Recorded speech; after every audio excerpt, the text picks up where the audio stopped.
Right, today I'm going to show you how I part to do a 9-section perm. I'm also going to wrap a perm, and I'm just going to tell you some stuff that I've learned since I lived through the huge perm years. I started getting perms when I was only 9 months old. I'm sure that was an exception rather than a rule. But by the time I hit middle school, basically everybody had a perm. I remember the kids walking down the hall at middle school and high school, and everybody had really big, fuzzy looking hair. If you can imagine, a big floppy afro would probably be the best way to describe what the hair looked like. Mine was not like that. Mine was just curly and a little bit longer. Wasn't real long. But yeah, perming was all we did. The first shop that I worked at, which was a very nice, pretty exclusive beauty salon. In fact, the gentleman that owns Visions up in Westmont, he worked there with me. We had foils on our salon menu. I don't know what I would have done if anyone would have ever asked for foils, because I never saw them. I never saw anybody do a foil. We just did cap highlights. Okay, you can see I did my center section. Now as I go over to the side, I'm going to keep in mind that her hairline is slanted. Therefore, I want to make this slanted as well. I do not want it to be a straight up and down parting. I want to keep in mind how long the perm rod is as I'm doing this. Okay, so I'm just parting it back at a slant. I'm going to clip this up, and at this point, if I can get this part correct, I'm basically almost done. All I'm going to do here is take and continue this section, the bottom of that section around, and I'm going to clip this up and this down. I'm going to continue it across, divide this, temporarily clip this up and this down. Now I'm going to tell you right now, this hair is not wet enough right here, so I'm going to have to work on that as I go. You don't want to have your hair sort of on the dry side and then have to pick up the water bottle 100 times to moisten the hair while you're going. You're going to be wasting a ton of time. So you want that hair to be wet throughout. You're still going to have to spray, but it's just to get the hair that dried out.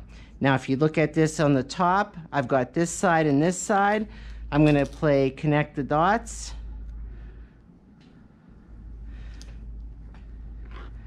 And I'm going to clip that piece up, and this all becomes one. Okay, so your biggest, longest section is this section from the apex of the head down to the occipital bone. Okay, and you're just visually looking, is everything the right size? Where you'll get into trouble, where I got into trouble when I was learning this, is this would end up being way too large.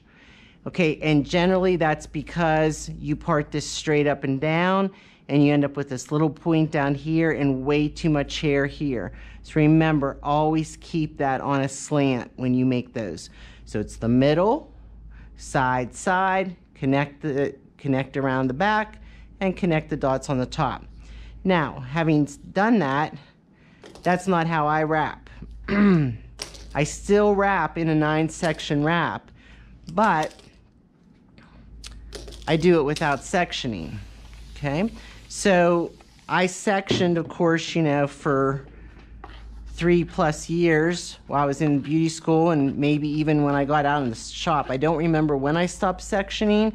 I just know that at some point I did. So what I do when I start a perm, and make sure I'm at the right place on her, is I take a parting like this.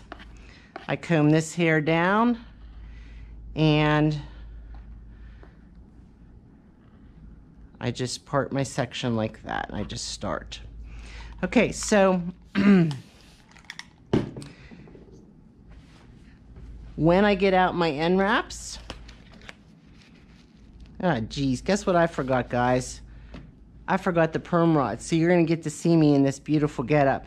So when I take the end wraps, I take my hand and I twist like this, and that makes the end wraps come apart so that I can pick them up more easily. All right, let me go out here. Oh yeah, that's attractive looking. You can see me in there. And let me get some perm rods. So let's see here.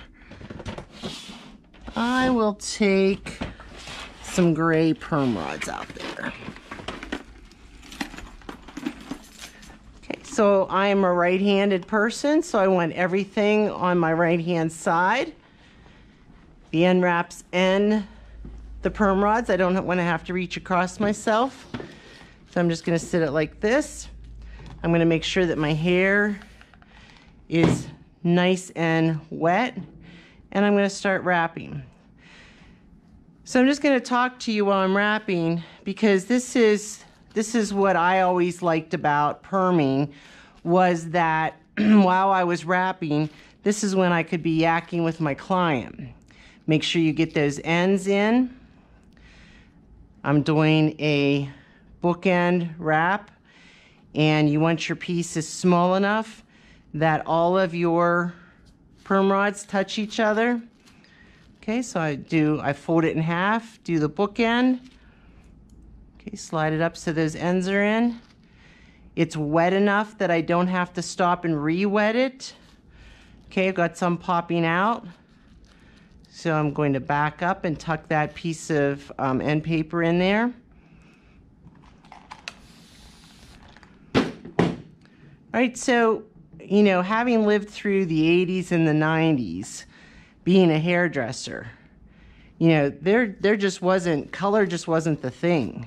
We did very little color. And again, like I said, I'm trying to think what year I learned how to do foils. I believe I was on my own already when I first did my first foil, which would have meant it would have been the early 90s. Up until that point, never saw anybody do one, didn't know how you did them, didn't know anything about them. And then it started becoming more prevalent, saw it at hair shows, and came home and did it myself. And unfortunately, there was no YouTube or anything like that where I could watch tutorials. I just had to do this on my own. So, you know, I would wrap, I don't even know how many perms a day. Some days I would do maybe 2 or 3 spiral perms, and I would have about, a little over 200 rods in the head. If I wrapped a perm like this, a basic 9 section, you end up with about 70 perm rods in if you count it. That's an average. Okay, again, you don't want big gaps in between your perm rods. That means you're taking too much hair. And if you take too much hair, the perm solution may not saturate through all the hair properly, and you might end up with straight spots. So you want to keep that nice and thin. So getting back to the perms, so I did perms constantly. Young people got perms, guys got perms. We permed mullets. Everybody got perms. So I learned a thing or two about perming and about water. Mrs. Schaefer and I have been talking a lot about water lately. If you are working on someone that has city water, you don't have to be quite as concerned, but with me living in Somerset County, a lot of people have well water in Somerset County. So some things to keep in mind.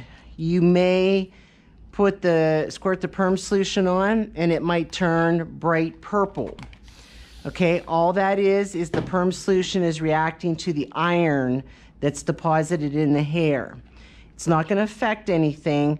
The only thing I've ever had that I had to, adapt a little bit was I had a girl with very long, very light blonde hair naturally, and she would get perms and her hair was just gorgeous, but she would spend a lot of time styling that hair. She was one of my best advertisements, but her hair was so light blonde that that purple would try to stick in the ends of her hair. So if I rinsed for 5 minutes, when I was done and took the perm rods out, there was a little bit of purple in her ends. So I ended up having to rinse her for 10 minutes at a time till I could get all of that out of those ends, those porous ends, so that it didn't have that purple tinge to it on the ends. But one time I had a client come in and her perm solution turned tomato soup red. Well, I just about had a heart attack. I'd never seen tomato soup red, and I didn't know what to do.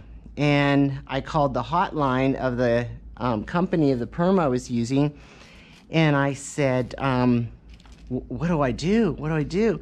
And it was a Southern company, and I'll never forget, this lady had this Southern drawl, and she said, "Oh, honey, we have that all the time around here. That's just no problem whatsoever. You just rinse and rinse and rinse, and that'll come out. It won't affect how the perm turns out, nothing like that." And so it was the same deal as our iron. It's just this particular person, this is really weird, only one that I ever ran into in this area, had some different mineral in their water. And it reacted with this red. Scared the living crap out of me.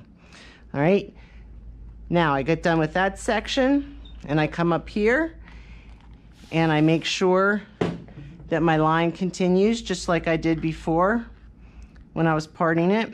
Part this, bring this down. Now, when you do part it, okay, you're going to end up with kind of a funky triangle here. So on this side, I'm going to go ahead and part it just so you can see. So I don't like to go like this and try to wrap it like that, because you end up with these little pieces of hair and the perm rod's in the way of the next one. So what I like to do is I like to take a piece parallel to the part. Okay, so the perm rod is sitting in there with the end facing down. Okay, so my first one's going to go like this. My mannequin's not cooperating too well. And I'm going to do everything parallel. So I'm just going to roll that in there, and it's going to sit. And every bit of that perm rod is going to be against that parting. Now, if I'm going to put these bottom ones in like this row, they're going to be sitting there like that, which gives me a triangle. Okay, so to get rid of my triangle, all I'm going to do is take the hair a little bit thicker there to skinny on that end. Okay, so I'm going to pull this out. This hair needs wet a little bit more.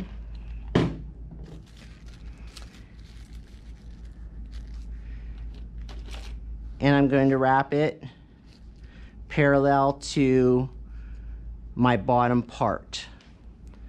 So I'm creating a little bit of a pie look. So I'm going to do another thick on that side to skinny on that end.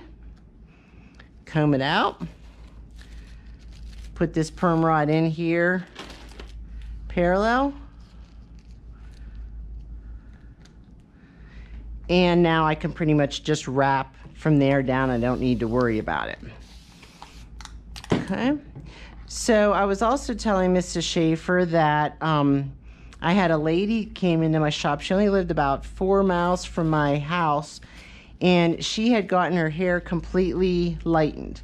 So she was a bleach blonde, and she had nice hair. It was very healthy, and it was layered. So it was probably medium length, but there was nothing that was, particularly long because of the layers. And not too long after that, she said, I'd like to get a perm. So I went and I bought a matrix perm that was specifically for lightened hair. And I remember it was $8 then, which is nothing now, but that was like, whoo, baby, that was expensive back then. So I get this $8 perm and I put it in her hair and it's all fine, looks great. And she goes home, and this was on a Friday or a Saturday, something like that, when I did her perm. And the next day I went to a hair show. They used to have them up at Seven Springs. And there was a company up there called Malibu 2000. I looked them up on the internet today and they seem to have gone out of business. You can still buy some of their products on eBay. You know how when something goes out, you can still, you know, people have a stockpile of it somewhere and they sell it on eBay. So I went, and everything about Malibu 2000 was about the water. And up until that point, I'd never really thought a lot about water and perming, but they talked about, you know, minerals that can be in the hair that affect it, and just all kinds of different things. Well, she called me up Monday morning after I'd been at this hair show on Saturday, or on Sunday rather, and she said, my hair is basically all fused together. She was saying that if she picked up a piece of hair here, this whole section moved. Like everything was all fused. And I'm like, oh my goodness. So just because I had gone to that hair show and water was on my mind, I said, did anything change with your water? And she said, oh yeah, we have a water softener and we ran out of salt. Okay, so this lady has bleach blonde hair, she's got a perm, and now she's putting hard water, shampooing her hair with hard water with no softening agents to it, and this is what it did to her. So I brought her in and I gave her one of these Malibu treatments to pull this stuff out of her hair, and it mostly worked. I could comb through her hair and things. I think she was in the dryer for about 45 minutes. The only time it was a little funky again was when I used a curling iron on her hair to style it. It kind of fused together a little bit, but not terrible. Now you can see right here, I used a short perm rod because I have a shorter, skinnier area there. So they make full-size perm rods and shorter ones. So anyway, I basically told her as long as she was wearing her hair like that, that could never happen again. She absolutely could not run out of salt. Okay? So if I got a client in like this, you know, I wouldn't say this out loud, but I'd be like, what the crap is that all about? All right, so basically, I probably wouldn't be perming it. That would be a little silly, as short as it is. But if you don't perm hair, and again, this is, you know, I did so many billion perms and there were so many scenarios that there were often times that we didn't perm. Maybe somebody had long hair and they wanted it all perm, but they had a couple little bangs like this, not that short, and they wanted those to stay straight. Or they had shorter hair like mine and they would say, I don't want the bottom permed. That's fine, but wherever you stop the perm and you're leaving hair unpermed, you need to have a barrier. Now there's some of those bangs mixed in there and they're really short. I'm gonna go ahead and you could pull those out. I'm just gonna tuck them in there with the hair, with the end wrap. You would put a couple layers of cotton between there, and I would also coat down those bangs with cholesterol. All right, so if you would not protect those bangs and say she held a towel up to her face during the perm and these were kind of kinked up in a weird way, they would perm that way.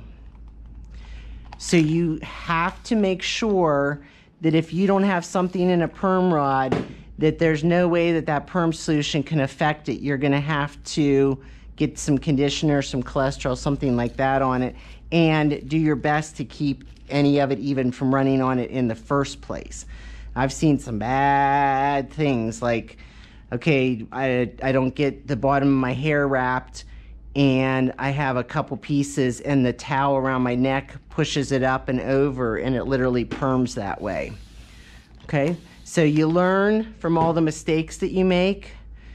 You want to keep this hair as you're wrapping. You want to keep looking back at what you already did, and if it's starting to look like it dried out, you want to keep moistening it. Okay, so I was talking about the lady with the blonde hair, and then the last story I have, and these are the really, really bad ones, then I have a little story, is a girl that came in. She had very long hair. It was probably to her elbows. It was very pretty, and it was blonde, and she had gotten married, and she had moved to a trailer that had well water. And she was coming in to get her hair cut, and her hair kept turning more and more orange. And she said, I can't walk around like this. This is awful. It's like Ronald McDonald orange, and you know, I'm a blonde naturally. And so I said, well, I don't know what to do. We talked about it, and she said, just cut it off. I can't deal with this. I'm not walking around with my hair looking like this. So I cut it off to about maybe above her shoulders a little bit, and proceeded to give her a perm. Again, this was, you know, everybody got perms. Okay, I'm not going to part on this side, but I'm going to do exactly the same thing as I did on the other side.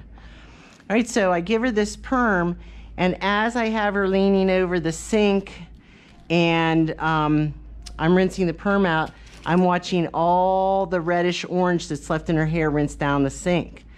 Now why? Because the cuticle opened up. And when the cuticle opened up, I was able to flush that color out of her hair. And I was sick. I'm like, oh my gosh, I don't think I needed to cut her hair off. She was fine with it. She was pretty cool young lady. But in these kinds of instances, you know, if she continued to live there, you know, she was going to continue to have this problem. Like, you might have to go as drastic as telling them that they need to go and buy distilled water at Walmart and only use that to shampoo their hair if their water's that bad where they live. All right. The little story that I was thinking about is we would have people, like people would insist on getting perms no matter what. They would have hair that was this long, and they'd say, I want a spiral perm. Well, spiral perms were invented simply to allow you to perm long hair without there being too much hair on each perm rod. Again, if there's too much hair on the perm rod, it's not going to all take. You're going to have a very uneven curl because it's just too blobbed up on the rod. But they thought this was something like magical if they said spiral perm. So I actually made a rule in my beauty salon. I would hold the comb up like this, and I would not give them a spiral perm unless the hair was longer than this. And that was really stretching it. But I'd say, nope, I'm going to wrap it. Or maybe I'd wrap the top regular and the bottom spiral if it was layered and long. But yeah, that was one issue. The other issue was people would come in and their hair was just nasty. It didn't have any elasticity. Again, a lot of that has to do with the water. It just like knocks the snot out of the hair, and they would insist on getting perms. And sometimes I would do like a test curl to show them what it would turn out, and you'd be surprised. You know, I'm thinking this is total crap, but they're fine with it. They just wanted curl, and they didn't care that it wasn't like a nice bouncy curl. They it would just lay like that. It was just awful. There's no bounce to it. Now the people whose hair permed the best were people that had just a little bit of natural wave to their hair. I had twins that would come in and get their hair permed, and they had that little bit in their hair, and they were like that other girl I talked about that would get purple on the ends, long hair, and they would get those big bouncy curls that everybody wants, and people would just like flip out, and they'd they'd call up and they'd say, I want you to perm my hair just like theirs. And I'd say, I got to tell you up front, it's probably not going to turn out like theirs. You know, I don't want to misrepresent. You know, they just have like the perfect hair that had that little bit that I could use ginormous. In here we have the tan and the orange perm rods, and that's what I would use on them, and it would be perfect curls every time. Like, it wasn't just a wave or anything, it was big bouncy curls. So people didn't understand that. They thought, you know, I had some magic elixir, I could make their hair look like that, because they came to me to get their hair done. So I was constantly educating people, no, your hair's not going to turn out like that. You know, I'd like to say that it will, but probably not. Okay, so you can see we're getting up here to the front, and so far, instead of making a video, I've been catching up with my client on what's happening in her life. Maybe she's planning vacation, or she's talking about Christmas and the grandkids. And so, because I've done this for so long and for so many years, it just becomes automatic. If you practice, it'll become automatic to you, and you don't have to think about it. And it just becomes the time that you can catch up with people. It's nice. You can have a lot of fun in the beauty salon when everybody gets talking and people hit it off. It's very nice. That's what makes your job really fun. Another thing that I've seen happen in the beauty salon, this was in the first salon I worked at, and it was one of those, I didn't have to make the mistake, and I don't even know if the girl that did it considered it a mistake, maybe not, but it was like note to self. She cut a girl's hair and she thinned it, and then she wrapped her perm. Well, when you thin hair, you know, some pieces are shorter than others, and this girl's entire head had these spikes sticking out everywhere. All right, so not a good look. I'd have been a little freaked out.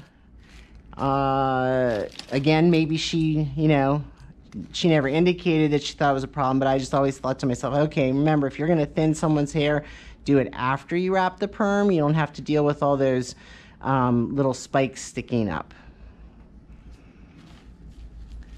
All right, we're almost done with this side. Getting there. Another thing that will make you stand out, you know, if perms really start taking off again, if this becomes the new thing, is just really educating yourself about them, about wrapping patterns. I did a lot of guys' hair, and there were a lot of really bad guy perms out there, or little old lady perms where they'd be curly, curly, curly, straight. In that instance, all you have to do is turn the perm rod this way and wrap it. It's called candlesticking. And when you wrap them this way, the curls blend into the straight, and it's just amazing. It looks like their hair, like they were born with their hair like that. Like, people literally didn't know. I would perm my husband's hair. They didn't know he had a perm. They just thought that was his natural wave in his hair.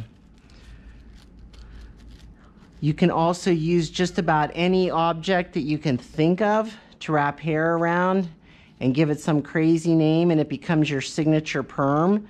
And again, you know, this is your thing. Other people haven't thought of it, so you can make a name for yourself. If it turns out well, people are like, oh, you should go see Melanie. She does this perm, and you know, you can't get it anywhere else. There's things as simple as wrapping every other rod a different color. So if I was going to do that, I might wrap this one gray, one white, one gray, one white. It gives a nice look. It's a little bit more natural looking because all the curls aren't exactly the same size. I've also wrapped that one curl was wrapping down, and the next one was wrapping up. You just have to put a pick in to hold them in place. You do not want these rubber bands to cut into the hair. They will break the hair when the perm solution is on, and the place that's going to happen faster than anywhere else is the top where I'm at right now. So when I wrap a perm, I always slide a pick underneath the rubber bands just like this, and that keeps the rubber bands, keeps it nice and tight. The other thing is, I don't like to wrap them all back. Now sometimes people would request that, and if they did, I would do what they asked.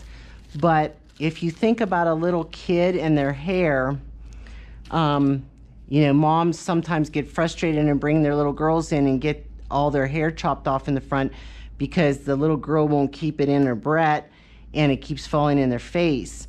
If you think about it, the hair in front of the apex grows forward. It grows this direction. So if I wrap it this direction, I'm putting less stress on it. So between wrapping it this way and using the picks, it was very rare that I would get a perm that didn't, or that had breakage. Now the other thing Mrs. Schaefer and I were talking about, older hairdressers will say, oh, that client had a cold spot. This is when you wrap a perm all the same way. You apply the solution all over the head all the same way.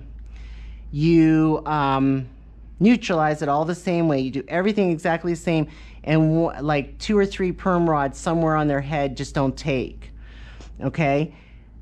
We would say, oh, that was a cold spot. It's frustrating. Oh, you hate it. You hate it so badly when that happens, because you don't want somebody to walk out with 3 rods that aren't permed. So what I would do is I would go back in and re-perm that, and again, super duper duper protect around that hair with cotton and cream. Well, you don't really want to put cream on in this instance because you don't want you don't want that fresh perm to get conditioner on it right away. That will relax it. Remember, you're going to tell people not to shampoo for 24 to 48 hours. When you get your cotton, if you go around, this is going to be a little short, if you go around your elbow and grab it by your hand again, that should be the right amount of cotton. And you want to get that tucked in under here, everywhere. And again, you want to fish out all these hairs. You want to get them coated with conditioner. You want to come up here. You want to get this very nice and securely around here. If you ever get a perm, you'll know what I'm talking about. It feels like you got little bugs running down your head when you put the solution on. So you protect that very well, and you give the client a towel to hold over their face. You also do Sanic towel, cape towel, and after you put the solution on, if it gets saturated, if it gets solution on it, you change the towel out. You don't want them sitting there with perm solution against their neck. Now, this whole time you've seen me do a wrap with bookend. Let me show you the other 2 wraps real quick, and that'll be the end of the video. Okay? There is another wrap if you had a lot of crazy ends, or as Mrs. Schaefer calls it, a cushion wrap. If the hair is more fragile, if you wrap it with a double flat wrap like this, one on top and one on bottom, think about it. Every time the hair goes around, there's a layer of paper in between. The hair's never against the hair. So if you want to continue that and make it a true cushion wrap, you just keep doing that the whole way. The hair is never against the hair. The other benefit is that porous paper helps pull that solution in to get all the hair evenly. Now, I worked for a lady that did the other wrap. It's called a single flat wrap. She could wrap a perm faster than any human being I've ever seen in my life. A single flat wrap is just like this, so she didn't have to take the time to fold the paper. You can see I'm very slow at it. And okay, if I get that, if I have that end sticking out, it's not going to quite be a single flat anymore because I'm going to put another paper there to keep those ends in there smoothly. If you don't make sure that the ends are in there smoothly, you will get what's called a fish hook, and you have to cut it off. There's no way to get rid of it.